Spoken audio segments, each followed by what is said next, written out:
7-Eleven. You've probably been waiting for this for some time, Cage. Slurpees. I love Slurpees. But it's been a long week. It's been a long day. We have way more balls in the air than ever before. We have a lot going on. So we're recording this 7 p.m. on a Friday evening. Lots going on. Lots of things to do. But I wanted to do a different kind of segment today. It's one we haven't done in a while, and pull from some questions we got from our audience. So whoa! Hey, maybe now, 2 or it's 3 like questions for you, Cage. like a mini coffee with Cage. I like it. Overreactions to Tatum, Curry, Jaylen Brown, and I'm expecting you to come on and say bye, Jason Tatum today. Oh, welcome back to Lucas Tigers Bronzo, my best sports card podcast in the world. Like, share, subscribe. Oh yeah, welcome back. Welcome back to our podcast. We got to do that now because with your craziness, your ridiculous work ethic, there are people who are probably tuning in to this show to hear this for the first time. You're on Whatnot for an hour and a half today, talking about the show with people who have never heard of us before. We told them to kind of join us. People buying the NFT, youngsters. You're on Twitch. I mean, not to toot your horn, but your OnlyFans account's getting a lot of hits because you mistakenly hooked that up to my PayPal account, and I am now rich. So thank you for that. I appreciate it. Lots of tips coming your way. I don't know exactly what the one guy meant in the comments section to the tip he left you, but something about your nipple, not supposed to be able to do that. I don't know what you did on OnlyFans. I have no idea, but it was interesting, man. It was interesting stuff. So anyway, now they will know what OnlyFans is. Their parents will have to explain it to them and how they don't have to go to college because OnlyFans pays better. So here's the deal. I've told my daughter. I mean, it is what it is, man. There's different ways to make a living in life now. I think Chick-fil-A puts weird shit in their food. I swear to God, because every time I eat Chick-fil-A, I don't know what happens, but it does. I do feel something in there. Chick-fil-A is the best. I just had some Chick-fil-A for dinner. I did. I had some Chick-fil-A, little reward, long weekend, start Father's Day weekend off right. My kids and my wife just left after Chick-fil-A to go to the store to buy my Father's Day presents, so I'm alone here, which is great. Cool. The internet should be fantastic. And, you're going to be belching. Rock and rolling. Probably. I got some soda. I got some good stuff. But do you know what I asked for Father's Day? Hugs. Garbage pails. I want 2 new garbage pails. I got the same garbage pails for like 10 years. The bottoms are rotten out. And people on my block feed cats. They feed animals. And they just, if I put garbage out there, even if I put the lid on, they find a way in it. They knock my garbage pail over. So I want 2 new garbage pails. That's what I asked for Father's Day.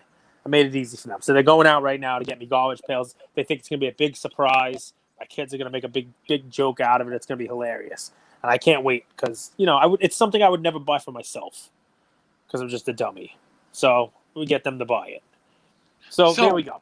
Overreaction. When I played college Jason ball. Tatum is a garbage pail. Back to your question. Go ahead. You played college ball, please. Coaches gave me this one piece of feedback. I do now looking back, I think they were right. And it was, I would sulk at times. When things didn't go my way, I was a sulker. No one likes that. The coach told you also you didn't make your teammates better. No, I made my team. I'm a good passer. I was a pass first striker. But why I said that is if the one that made me sulk is I wouldn't get the ball for long stretches all the time. Or people would play me into space where they knew I wasn't the fastest guy. And I'm like, dude, just play me to feet. That was the biggest one. I'm like, play me to feet. Or, here's the other one. When I'm feeling really, really in the game and the coach subs you, right? In college soccer, you sub in, sub out. It's really just as much as you want. And what I saw yesterday was, it was an interesting game. It was a game of runs. At the end of the third quarter, Celtics closed in on a 10-point lead. They were down 22, and they closed in on a 10-point lead. Yep. Single digits. Brought it down to single digit. Udoka didn't start Tatum in the fourth. And that's a really tough thing for the young star leader of the team to process. And if you look, I yelled at I said, I don't agree with this match, with this rotation. This isn't what I would do. He played all struggling offensive players, which is fine. There was a lot of defensive stops. And if you remember the beginning of the fourth quarter, there was a lot of turnovers too to start. Yep. Clay, it's just a lot of turnovers. But when Tatum came in, you could see that he didn't want the ball. He was standing out on the perimeter. There were a few possessions where the Celtics really needed someone to come get the ball and run the offense. And it was either Smart passing to Brown, back to Smart, and Tatum wouldn't even come for the ball. And what I thought was, it reminded me of when I played and I was a young athlete. It was, I sulked. I felt sorry for myself. I was like, why wasn't I starting that fourth quarter? Is what I thought he was thinking. I don't know. And that was interesting for me. First off, I don't agree with him not starting Tatum in the fourth after that comeback, but that was a bigger level of maturity. And I think that's something that he's getting a lot of hate today in social media. I think today is actually, or this next few weeks, a good time to buy. But that's something I've noticed from the game yesterday. So we talk about young kids like an Anthony Edwards, going to up his game. He'll put in the time. He'll learn a jumper and a whole deal. I wouldn't have a problem with people selling Tatum today. It's a snap judgment. I wouldn't have a problem, but obviously people are doing it. So you expect to get significantly less than what you would have gotten for him last week, which is why I was telling people to sell him last week. It was a risk reward. I don't have anything against Tatum. The people who are Celtic fans in my DMs will defend me on this, please. But if your take from this is that Tatum is good, but he's not that guy, fair. Take your money off the table, get away from Tatum, because whether he's sulking, whether he's mad at his coach, whether he had more turnovers, 75, than any NBA player has ever had in any playoff ever in the history of the NBA. 75 turnovers these playoffs. More than anyone has ever had. A lot of games. If that's enough to knock you out and say, all right, you know what, I'm done. I don't be on Tatum. That's fine. A lot of games. I think but they had a sweep though early on. Remember, I mean, so in any event, here's the deal, right? So, or they had a quick series, and they kind of dispatched the Nets pretty easy. Anyway, so here's the deal, right? I think Tatum has a skill set, whether you want to call it talent, skills, or both. I think Tatum has a skill set where I see what you did there. So he's still so young, right? That if he works on his game a little bit, if he grows into some confidence and realizes that he has the athletic ability to make the plays, to make the shots, if he leans on what he is good at, driving, that team could not stop him from driving. There were plays there when they cut it down to single digits, fourth quarter, where Tatum just Euro-stepped to the rim. Nobody could get in his way. They were playing a very small lineup. And I was saying to myself, the stats would disagree with you. The stats on Tatum ISO are really bad. Yeah, but not just. I'm talking about during a break, during a transition, right? When the Warriors would miss and they would move and they would push the ball, then give it to Tatum on the move. He was like a freight train. They couldn't stop him. That was so. And he gets to the rim, and he's so much bigger than anybody had playing him. What's funny about it is, right? So just to finish the point on Tatum, and then we'll get into the game and just a little analysis of it. Also, is if you believe Tatum is going to, continue to mature, both physically and mentally, because he's got all the physical gifts already. But I think what you're saying, Andrew, is that, you got to grow into your own with some confidence and, your own brain here. And that team is not just going to sit pat. They got some pieces, man. That's a good team. So also, Tatum's pretty big. Like he looks like he's as tall as Draymond Green. Yeah, grown man. He's got the strength, got the size. This can go a couple ways. Some people lose in the finals and never get back there. Some people lose in the finals and say, all right, this is the offseason. I came so close. I came close enough. I'm not going to feel this again. I'm going to make sure I get back there, and next time we finish the job. Job's not done. That's what I would text him. Job's not finished if I were texting him. But I don't text people. So I call them. That's what phones are supposed to be for, because I'm old. I like to bundle my car insurance with my home. I'm a caller too. This is what I do. And call, So Tatum could be a buy. This is the fun of cards. But I will tell you right now, the play on Tatum was a sell last week, a week and a half, 2 weeks ago, like I was saying. I don't know buying in him now, because what we've learned with modern stuff is that once your image is tarnished, once the bandwagon casts you to the side, it's very difficult to pick that trajectory up. Right? I might be buying Wiggins cards at pennies on the dollar now, instead. But so Tatum, it just depends on your belief level now, and it almost becomes a contrarian play. Now, you're talking about coaching. 14-2, Steve Kerr timeout. 12-2, Steve Kerr timeout. Right? Whenever the Celtics went on a crazy run, Kerr always seemed to call the timeout at the right time, rally his troops, and they would come back in and have a run of their own. Boston, not so much. Maybe the coach will also learn about his players a little more. He's a first-year coach, right? I mean, Udoka, right? I mean, like maybe he'll learn a little more. Maybe he'll. I mean, he took his team to the brink here. He took his team to the finals first year. He'll learn his players. He'll figure out which buttons to push. Kerr is a champ, man. He's a champ as a player. He's a champ as a coach. That's 9-time champ. That is a value. That's a value add. Did you hear me? 9 times. 9 times, yeah, 9-time champ. I mean, a lot of rings. It's amazing, and he's not exactly ancient. You know what I mean? He's going to be here for a while. Too. He always points out 2 things that stuck out to me from the Warriors. So the 14-2 called the timeout.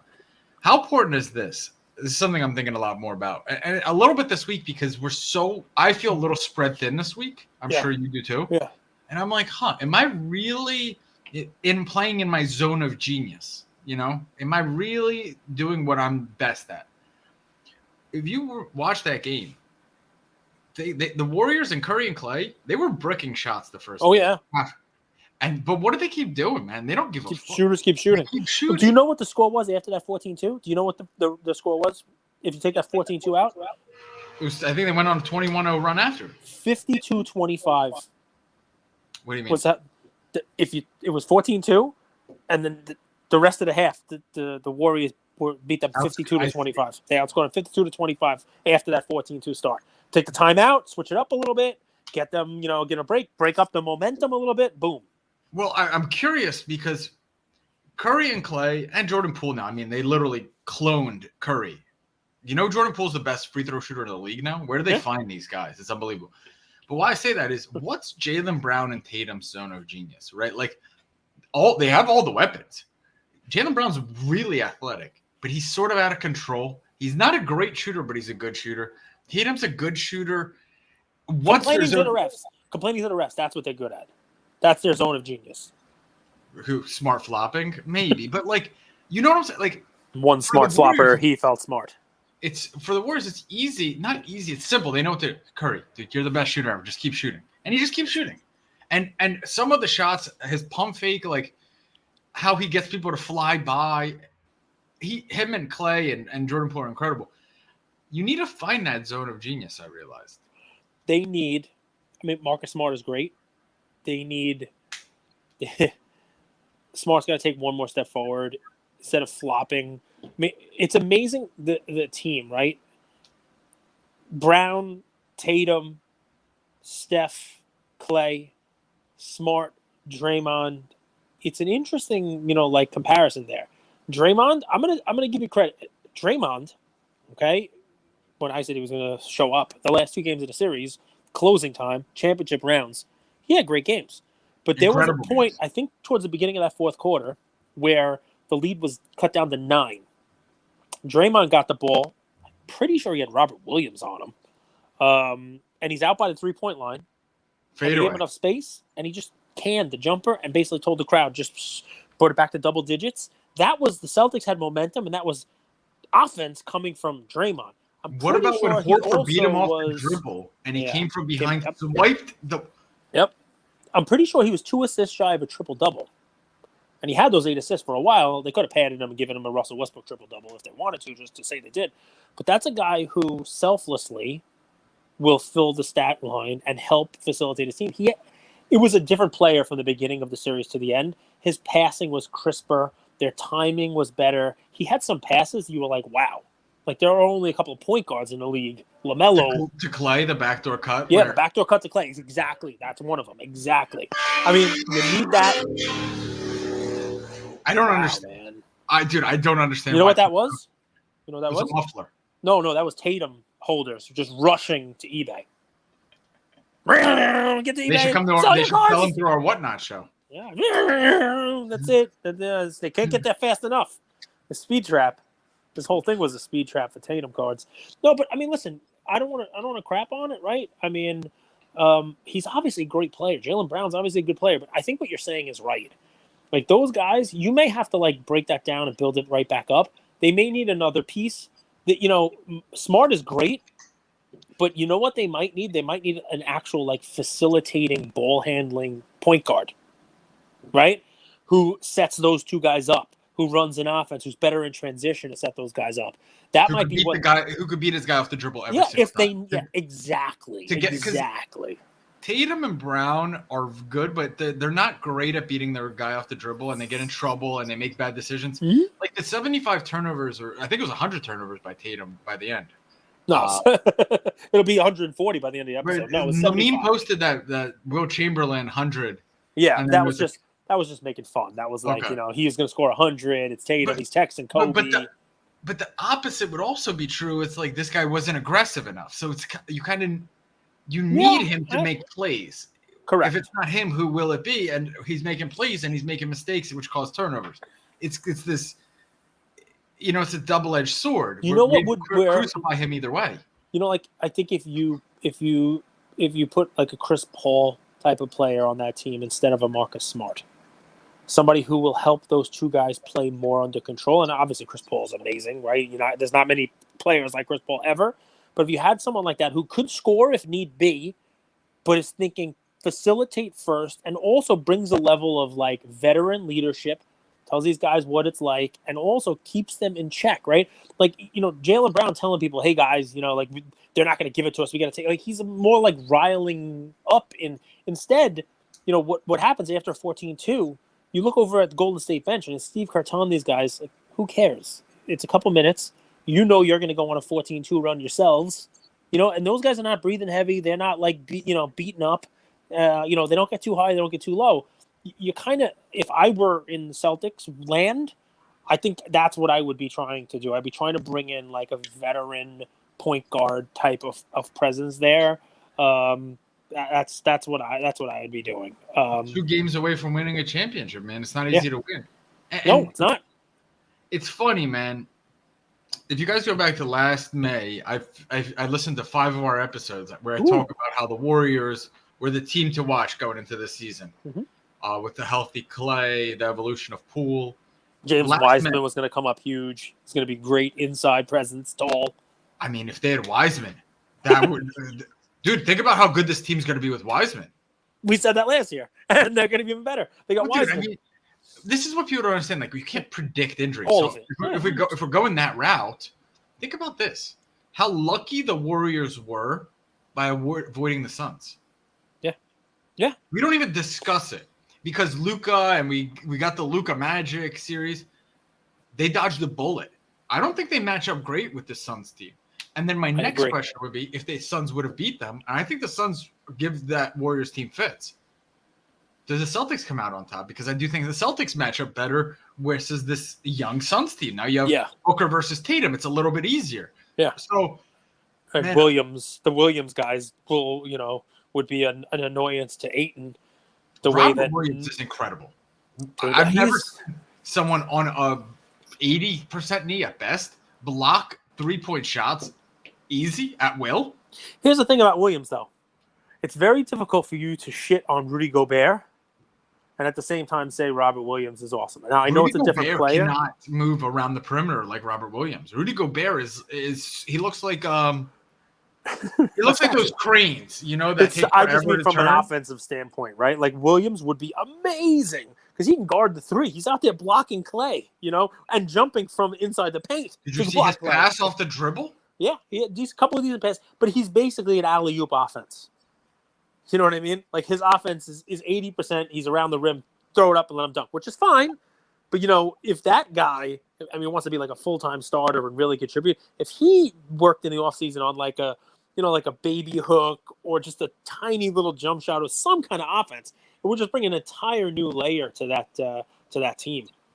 You don't need him to have offense, but you also don't want Draymond and those other guys to basically leave him alone for anything but an alley-oop. So Rudy's 29. Williams is 24. Much so younger. 5-year difference. Last thing on this series that I think is super impressive, I think a lot about this is Buster talked about it. It's like, mentorship is great, But really, what you really want is friends who've done it. Friends and Iguodala's role on that team and the respect that the young guys have for him, and the Kerr allowing Iguodala to play that role. Do you remember he's not like chewed out, but he's way more animated than Steve Kerr. Mm-hmm. The way he talks and directs the young guys and says this, I would actually say that is something that the Celtics didn't have on the bench. Oh, of course. I agree entirely. But you know what? I mean, the Heat had Udonis Haslem, and he plays the same kind of role, but the Celtics got past them. But, you know, I mean, that's... Talent matters, man. Talent matters. Yep, so does skill. So, but what I'm going to say about this... in the comments, Cage and I had a whatnot debate where he basically stuck his teeth into the ground and didn't move. Is that the right term? Is that the right I mean, I think people understand what you mean.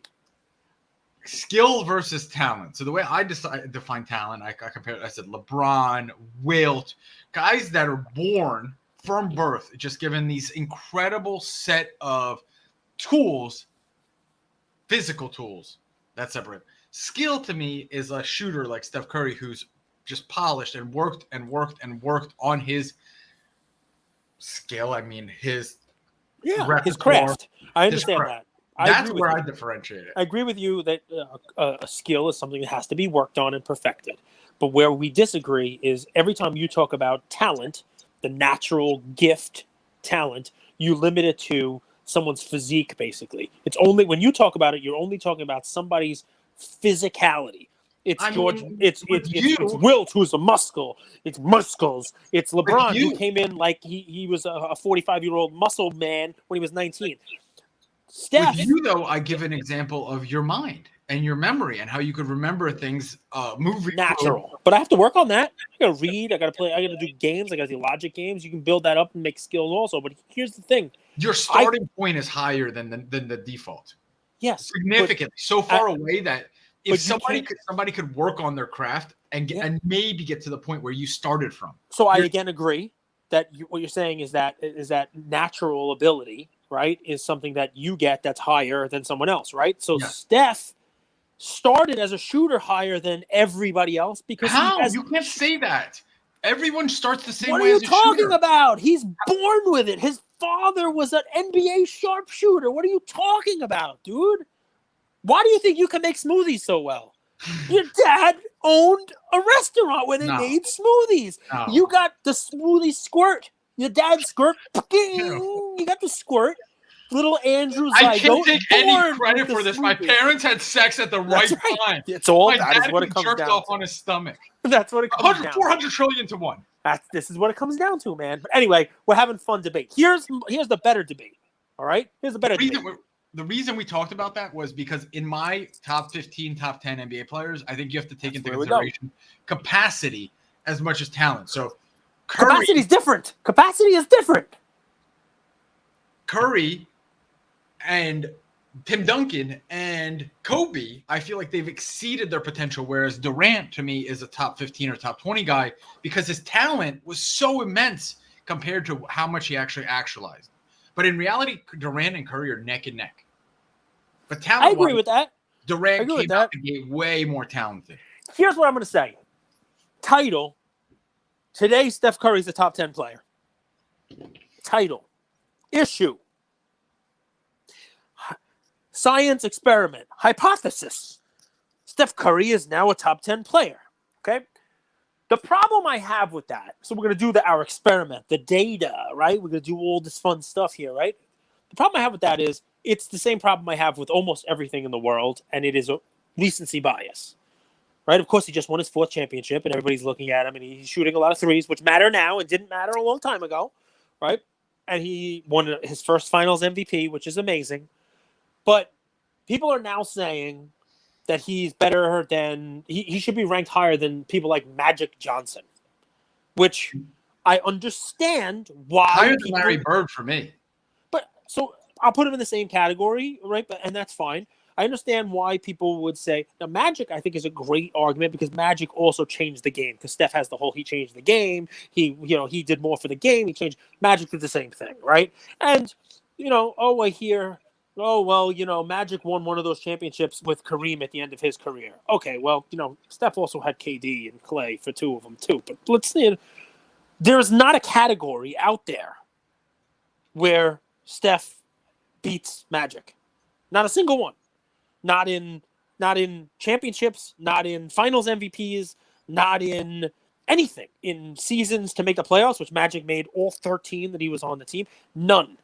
But people who are under the age of 40 have no idea about what Magic meant to the National game. championship too. I think that's more credit than people realize. I that matters to me. I know it's stupid, but No, it matters. But I mean, obviously, it's difficult for the comparison because how do you knock Kobe? You know what I mean? Like he couldn't win a national championship. He came straight from high school. You know what I mean? LeBron, right? Came straight from high school, right? He couldn't win a national championship. So I don't put that in there just because not everybody does it. But I get it. Yes, he won a national championship. That's important. But I'm just saying, forget about the stats for a second. he's a better passer. Magic, right? Clearly Magic. Magic led the league in assists multiple times. He led the league in steals more times than Steph did. I didn't get to see him pass. I'm not. Well, that statement is exactly right. Everyone now who's having this conversation sees Steph and sees what he's doing and appreciates what he's doing. And he is an all-time great. And once you get past like the top 3, 4, 5 into the top 20, it's almost an interchangeable thing. But you see players who were clearly in that get kind of edged out. I said Kareem was in the top 3, 4, 5, and you were like, I don't agree. I don't know if that's the case. And I read you some of Kareem's numbers and how many championships and scoring titles, the whole deal. And you were like, yeah, but I never saw him play. That's what I'm saying. Freakishly limited, too, from what I understand. He had one move. Limited? Oh, my God. Oh, my God. What I mean, freakishly limited, like he only had a skyhook. But I guess Curry only has a 3. I don't know. I didn't only have this. Okay. Well, correct. It's hearsay. I didn't get to watch full on Kareem games. I watched these games. I like the details and the nuances and the intricacies. That's why correct. But this is the whole thing. This is why I'll never say to anybody now in an argument, Steph's not top 10, right? Because 1, I'm not going to win. And 2, it's because recency bias is a real thing. And it doesn't just go to top 10 analysis. And by the way, this is what makes sports awesome, right? Because somebody can still come out and tell you how Dr. J was awesome and he was skilled. He was naturally gifted. Was he? Right? The dude could jump out of the gym, man. Dr. J, you know what I mean? Like, look at the sneakers that they were playing in, first of all. I mean, but anyway. Converses, right? Like, a lifestyle brand. It's what people wear to the club. Yeah. So, but this is, I love these conversations. I love this stuff. And I like hearing people say Steph's in the top 10 because you know what it does? It gets us talking about players you didn't get to see. It gets us talking about players that half our audience didn't get to see. And maybe you go and watch a YouTube clip of like Kareem highlights and take a look at how this dude, you talk about college, talk about pros, just a dominant force in the league, came in the 60s, was still winning championships in the 80s, right? Like LeBron style, like did it for a long time, right? I'm glad you brought up LeBron. So when I went back and listened to our old episodes, one of the topics that I came back a few times with was, if Curry does win this 4th championship, remember this? Mm-hmm. He's now tied with LeBron. Yep. Is there an argument to be made that he's on the same caliber as LeBron? Sure. And Robert Ory's is twice as good as both of them. That's what you said as well, that episode. I remember. So, but I said that last May. Yep. And what I said, what happened today is we're going to start having that discussion, and just being in that discussion will make his cards more valuable. So he doesn't even get into the conversation of LeBron yet, right? Jordan LeBron is an easy one too. Everything else is after that. And I think you could put, some players, I mean, you're not going to let me put Kareem or Wilt or Bill Russell. I mean, there are some players I say are significantly better statistic-wise than Curry. What I've come to respect about LeBron is he came in as a passer, and he's now the leader in scoring. He's a complete player. I agree. Very much. He led the league in assists one year, right? I wish he would compete a little harder on defense, given how incredibly, insanely talented he is. You watch the league now, and how difficult it is to run through the gauntlet. Just like you just said, man, how, Golden State got there, but it broke the right way for them. And if the Suns would have gotten there, maybe the Suns would not have beaten the Warriors. And maybe the Suns would have beaten the Warriors. And then maybe the Suns would have lost to the Celtics. Like, there's a lot of maybes, and all of it is all reasonable. It's all things that could have happened, right? LeBron got to the finals every goddamn year.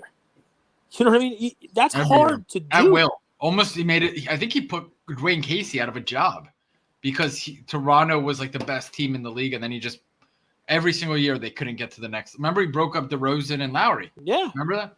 I mean, listen, it was. I mean, You just knew the East. You just knew it was going to be LeBron. Like, don't root for the Knicks anymore. Don't. It doesn't make a difference because LeBron's getting there. So you do have to be impressed by that, especially as you watch the parity in the league. I think Steph's amazing, man. I mean, I think he's great. I think he's changed the game. We talk about it, how the kids outside my house, we yell, Curry, they shoot the ball from half court, right? And, the game is different because of him, and he obviously has, succeeded. He has won. He's done everything that's been asked of him. Even he never won an MVP of the finals. That has to, you check all the boxes, right? This was his finals. Wiggins had some great games, but he led them in scoring in almost every game of the series. I think one game he didn't, where he had a very bad off night, but he still facilitated, had a bunch of assists. He still did what he needed to do. It's showing that he is more of a complete player.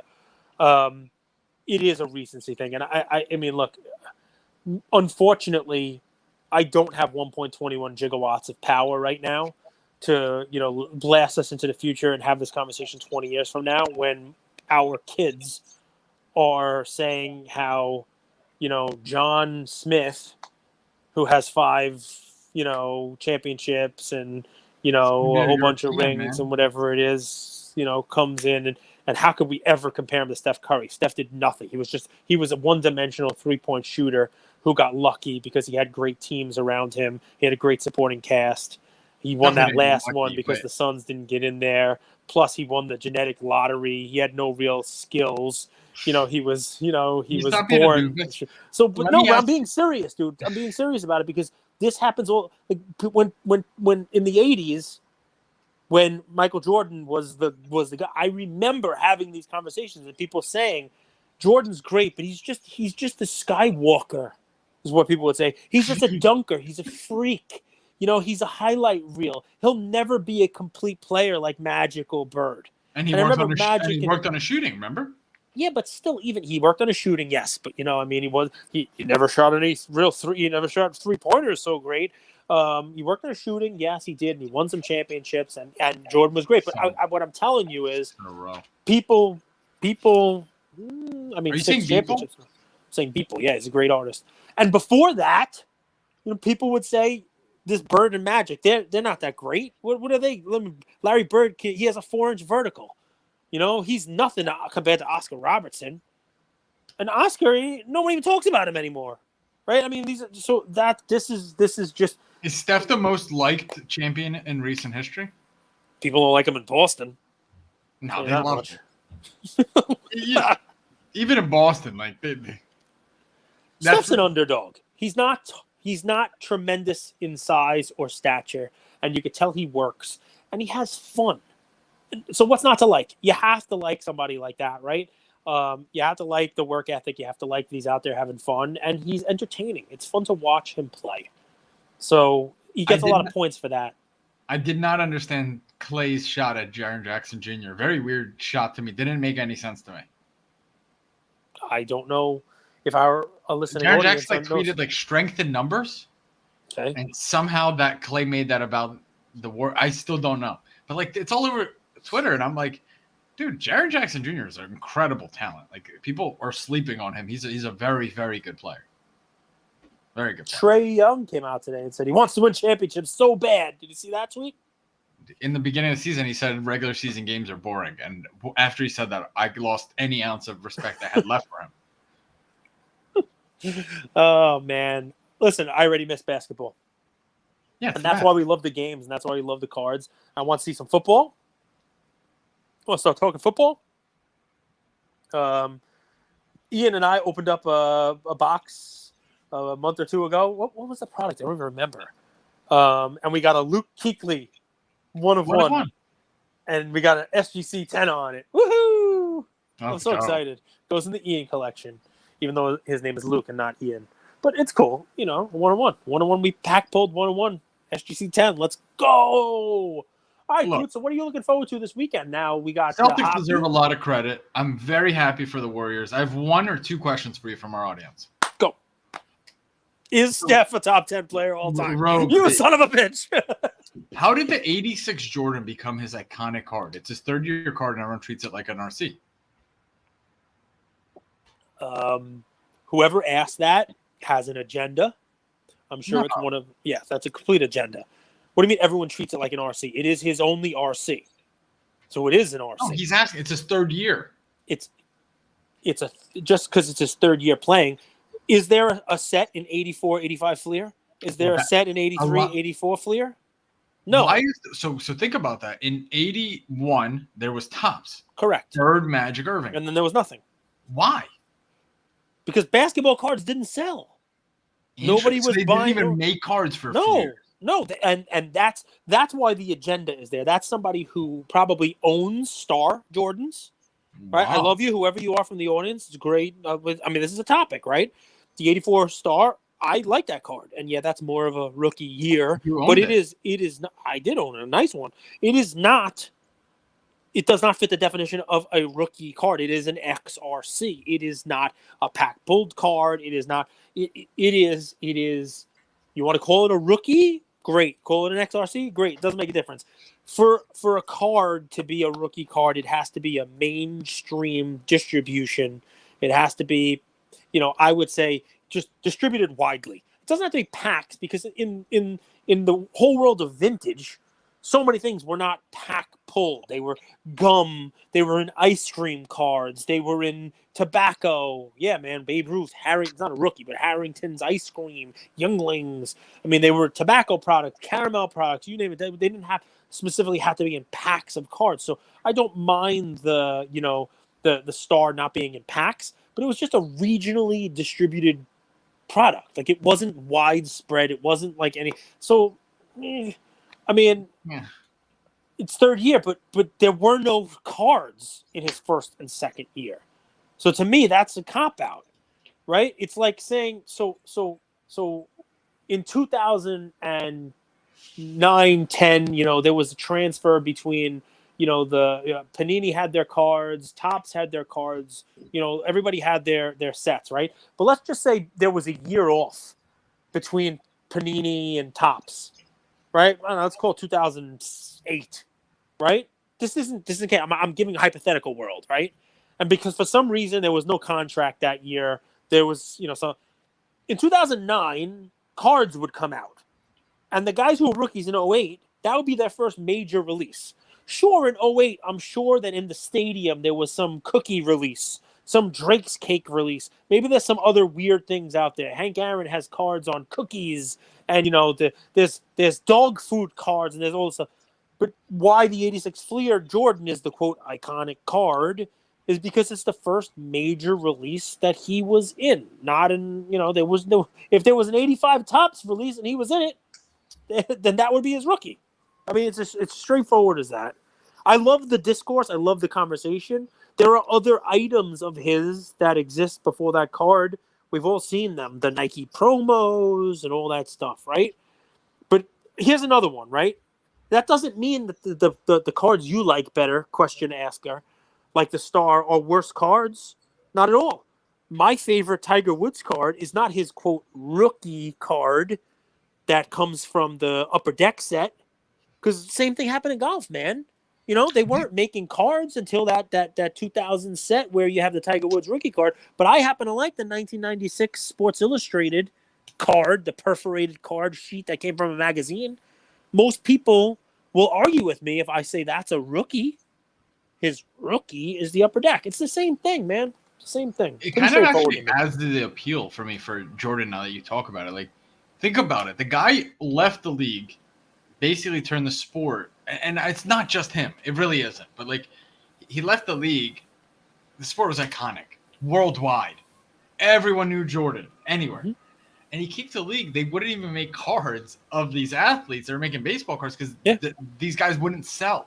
Baseball was huge. In that time, it'd be in 80 when they stopped with basketball cards. Ricky Henderson rookie year, right? Then you had Cal Ripken, Tony Gwynn, Wade Boggs, Don Mattingly. You know, Darryl Strawberry. You had all these. These are bigger amazing- stars than Magic Johnson. Yeah, because basketball was not the sport that baseball was in the early Wow. 80s. Dude, That's even the crazy to 86 me. Fleer set, you know, if you were able to go back in time and look at the production of that, they took a huge gamble with that and lost. Right? Those Fleer, they sat on shelves. I remember being a kid, that 86, 87 Fleer set, which is red, white, and blue and now looks iconic, people thought it was a joke. Right? Instead, you know, it was iconic. In 1987 was a wood-bordered baseball Mark set. McGwire card. Everybody, Mark McGuire, Jose Canseco was huge, right? It was baseball, Bash Brothers, Bo Jackson, Wally I don't Joyner. skate to where the puck is. I skate to where the puck's going. People return those Fleer boxes, man, because they couldn't sell them. The card stores return those things. You know, we talk about the guy who bought Bitcoin with, who bought a pizza with Bitcoin. Yep. What about the guy that returned a Fleer? Oh my God, an unopened Fleer box. What a Yeah. fucking doofus. Yeah, but I mean, it just shows. Look, that's 35 years ago, but it shows I'm the going to change buy in WNBA. tide. Basketball has gotten huge, man. Basketball has gotten huge. Give Steph Curry some credit. Give LeBron a lot of credit. Give Michael Jordan a lot of credit. But yeah, I'm telling you, and that is, it's an oddity, right? Because we can't think about it now because every sport has cards, right? But think about it, right? Like what's Hulk Hogan and Andre Giant's rookie card? Andre the Giant. Right. I said Andre the Giant. I mean, maybe I mumbled. Maybe what's Ric Flair's rookie card? Right? I don't They even know didn't when have he was- they didn't have like the there wasn't the top set, right? Is it the 82? Is Good it the question. Opay? He's Is it older the than this? you. You look way younger. Yeah, they are there. Darren Ravel. I'm older than Darren Ravel. I just found that out this week. Not in like what are they Never do? would have Like, guessed that. No, No, but not I in mean, the like, lineup. what- Like if you guys did a lineup, no one would guess it that. sounds ridiculous now. Everybody knows what the rookie is. Rookie, you know the rookie. Clearly, that's his rookie. But in the 80s, basketball cards there were half a decade where there were none. How about this? Type in to Google what is Muhammad Ali's rookie card, and you're gonna go down a damn black rabbit hole. You're gonna go down a black hole, rabbit hole, whatever they call it, because there are like a half dozen different answers. 1960 Hemmets. The journal card, which came in also like a binder. It actually came in a But binder. here's your whoever. What is it? Who writes it? Who? He who has the gold makes the rules. Yeah. So the winner writes history. The winner writes history. Yes, thank you. God, So you're yeah, that fucking- Hemmets. You're so talented. that Hemmets became the big one. A couple years ago, Hemmets wasn't the one that people wanted. Hemmets became big one because You have some big Hemmets. same you might thing with wanna Pele. Go to a clinic and check those Hemmets out, please. Same thing with Pele. I mean, you know, now you see which one people are buying. But I mean, you know, some people would say it's the first Panini card. I think this is a Because that's a major fantastic release, who episode. knows? 40 minutes. Father's Day weekend. What was the second question? There's a lot. I'll save it. We'll do a. Come on, give me one Fine. more. Fine. Do you know anything about eBay's authentication? A little bit, but I haven't sold on eBay in forever. Here's an easy one. Yeah, I Topps- like easy questions. It's Friday Topps night. First the easy one. Edition. You know what Topps First Edition in 2022 baseball Yeah, it's his own set now. is? 2022 Topps First Edition released the new Topps Tiffany. Maybe. There are a lot more releases now.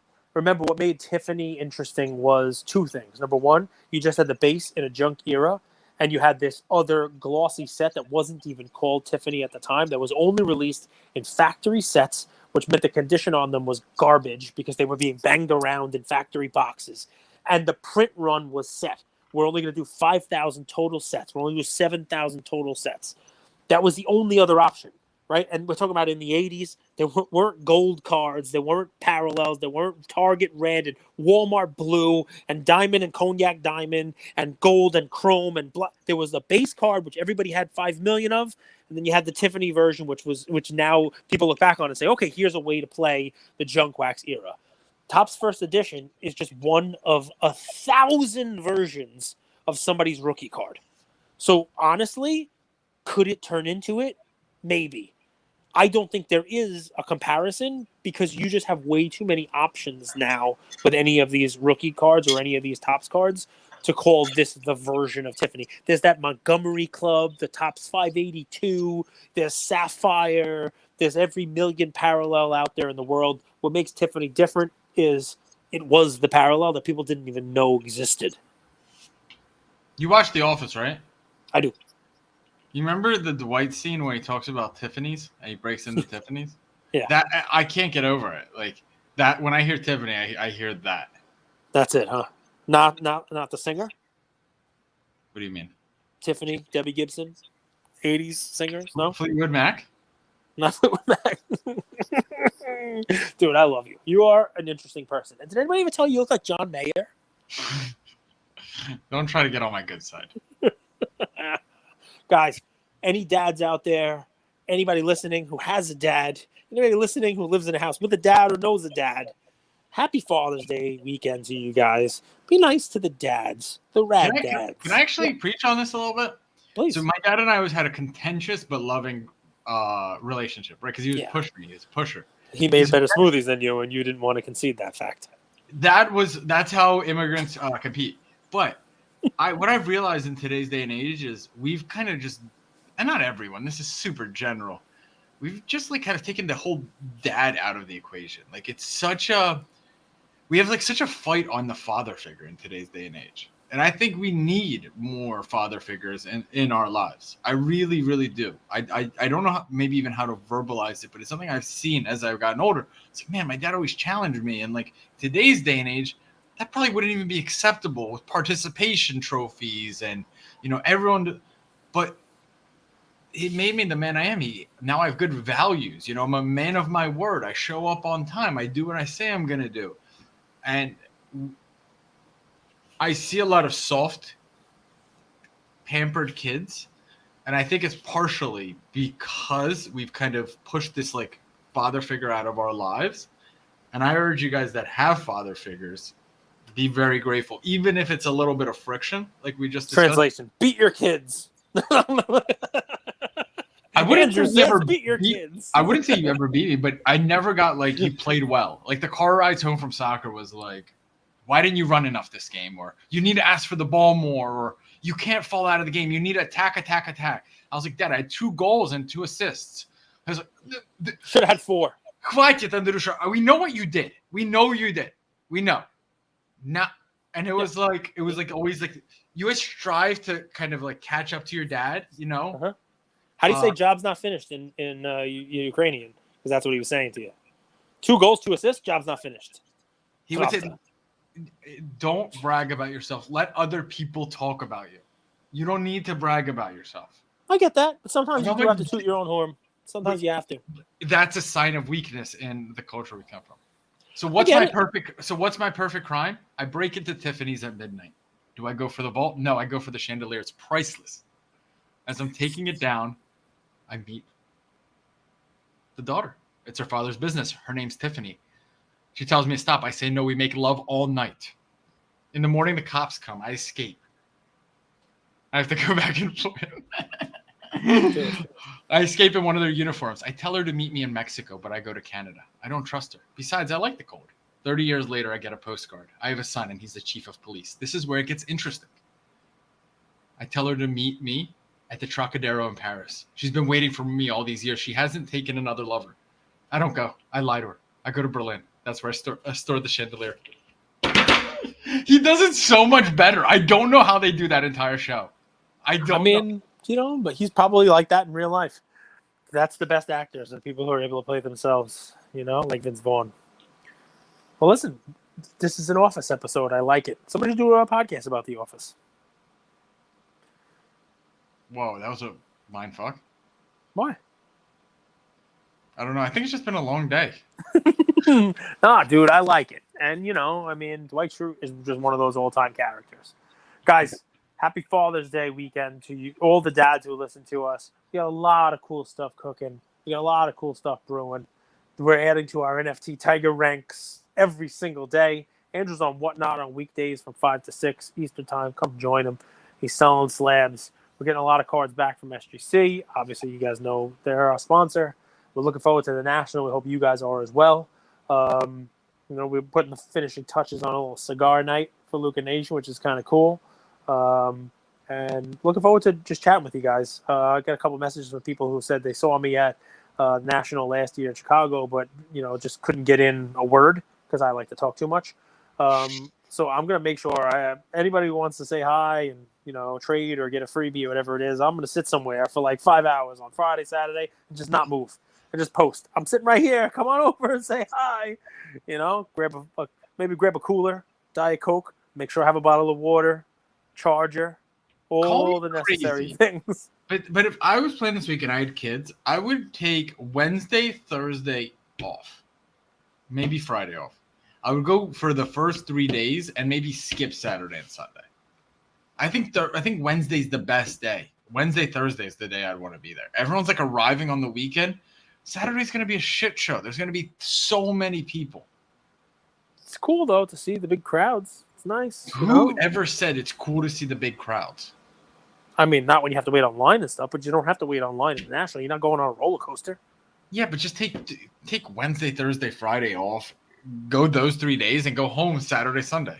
Listen, when you take Wednesday off, who are you putting your PTO request into? What do you mean? Exactly. Some people, it's not that easy. Do people still PTO request? Is that even a thing? Yeah, I got one today from someone who works for me. And you said sure because you work from home. I wouldn't have even known. Of course I accepted it, sure. And then you get crazy. It's like, I'll take a half day. Can I take a half PTO day and then another half? And I'm like, what? You're going to break the computer. Just take a full day and shut up. And stop bothering me. Half days. We don't do that. Half days. What's that? Half day. What is that? I take 3/8 of today and 5/8 of Monday. And you do the math, please, and keep track of everything. Pretty much. But anyway, maybe people can't do it. Maybe people don't only get away for the weekend. You never know. I don't want to judge anybody. Guys, we're going to be there. We're going to have some fun. I happen to be staying in Tropicana. If anybody I haven't booked my lodge. Come on. You're going to wind up, I think I had 2 beds. So you're going to wind up in the same room as me. And I am not going to be able to sleep. And my eyes are going to be red as shit the whole time. I'm going to smell like a tree on fire. If you smoke, I'm smoking. I'm going to smoke cigars all night. Like smoking in the room is so much better. I can't believe people buy houses and smoke outside. What a bunch of idiots. And that is another episode, folks. Listen, we love each and every one of you guys. You need anything, let us know. We're answering our DMs. It's what we do. So thank you all for listening to another episode of Lucas, Tigers, and Bronzo Mai. I wanted to tell you about a new service that we have starting as of today, and I'm really, really excited to bring it to you guys. So as a part of our partnership with SGC, we got 50 free submissions every single month, and many of you have taken advantage of that. And it's amazing that we could have the opportunity to 650 episodes, 675 episodes in, to go ahead and give back to our community. As people were sending those cards in, they asked, can we send 5, 10, 20 more cards to you guys? We'll pay for it, but we wanted them graded with SGC. You guys know SGC is turning cards around in 13 to 14 business days, have incredible customer service, and their secondary market values are going up day after day after day. And that's exciting for the hobby and exciting for the grading landscape. So we didn't want to just rush into it. We wanted to do it right. And what we did was I relocated here to Boca Raton, Florida. I opened up a P.O. box maybe 5 minutes away from SGC, and I will be hand delivering and hand picking up the cards. So you don't have to worry about anyone else touching your cards. It will be me, and I will update you every step of the way. So here's how it's going to work. I'm going to personally pick up the cards from a P.O. box, prep them, new card saver, new penny sleeve, and deliver them to SGC every single Tuesday. Why Tuesday? Well, it lets the stragglers over the weekend come back through on Monday and gives me a day to prep, and it basically gives SGC the entire week to work on grading those cards. Once your cards pop, only then at the end of the process will you be paying for the service. It's $25 per card, simple as that, and the turnaround times have never been faster. We're hearing right now 13, 14, less than 20 business days. So there it is, 9170 Glades Road, number 135 is the P.O. Box in Boca Raton, Florida, 33434. 9170 Glades Road, number 135, Boca Raton, Florida, 33434. Of course, you could shoot me an email or shoot me a text anytime, and I'm always available. Many of you already have my email. It's iamandrewgoldberg@gmail.com or my cell phone number 215-519 9154. Reach out with any questions. I could walk you through the process. I've hopped on the call with quite a few of you, and I'm happy to do that. Love you, Luca Nation.